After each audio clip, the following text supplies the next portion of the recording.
Habari za saizi.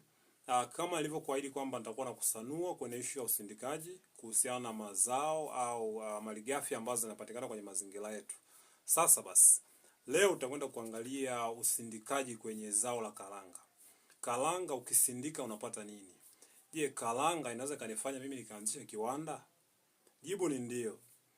Kwenye karanga unaweza ukasindika na ukajiajiri kupitia karanga. Sio lazima ulime, sio lazima kwenye mnyororo wa thamani wa zao la karanga, sio lazima ufanye ukiwa peke yako, lakini unaweza tukapokezana, mwingine akalima, mwingine akasindika. Sasa sisi tunajikita kuangalia kwenye issue ya usindikaji. Kwa mfano, kwenye karanga kwanza unaweza ukawa unauza karanga zenyewe. Hiyo ni fursa ya kwanza, una supply sehemu mbalimbali kwenye maduka, umepaki vizuri na nini, umeweka na label, ukawa una supply kwenye maduka, kwenye supermarket na sehemu nyingine. Karanga kama karanga zile mbichi au zilizokaangwa. Either unaweza kununua mashine, ile roaster mashine, ukawa unaziroast, unazisupply. Ni bites ambayo watu wanaipenda, watu wengi wanaipenda. Kwa hiyo ikawa ni fursa yako ya kila siku vizuri kabisa. Na ukawa umesajili hata kampuni yako au labda brand yako, umeweka lebo yako au na logo, ukawa una supply karanga iliyo roastiwa na karanga ambayo labda ni mbichi umezipaki sehemu maalum. Hiyo ikawa ni fursa yako namba moja. Lakini fursa namba mbili kwenye karanga sasa. Unaweza ukazisaga karanga baada ya kuziprocess kwa maana ya maandalizi yale mazuri, kuzisafisha na nini. Ukawa unazisaga vizuri tu kwa ajili ya kupata unga wa karanga. Umeona ni kiungo kizuri sana kwenye mboga. Kwa hiyo ikawa na fursa namba mbili.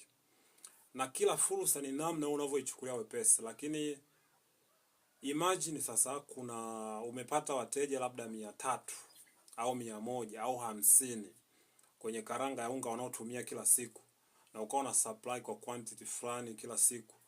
Si fursa tayari? Hiyo tayari ni fursa. Bila kupoteza muda niangalie fursa nyingine kwenye karanga.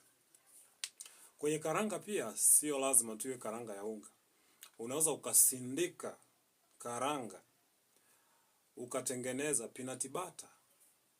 Unaona, kama kawaida ukazipata package yako nzuri, ukatengeneza label, ukasajili jina kwa kufuata process kila kitu, una mashine yako, ukafuata process za uzalishaji wa peanut butter kupitia karanga. Hapo tayari unakuwa umeshajiajiri au umeshakuwa busy au umeshakuwa na kiwanda chako kwa kupitia karanga. Kama nilivyosema, sio lazima ulime.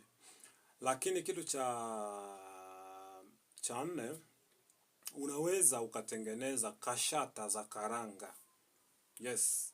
Tumeshaona baadhi ya maeneo, baadhi ya watu, lakini si wengi kiasi hicho. Kwa hiyo hata wewe unaweza ukasindika, ukaprocess karanga, ukatengeneza kashata.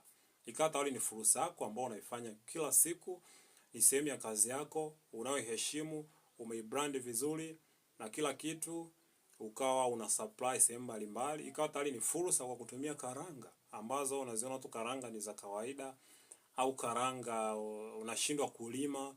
Kwa hiyo kumbe sio lazima ulime, lakini unaweza ukasindika na ukajiajiri kupitia karanga.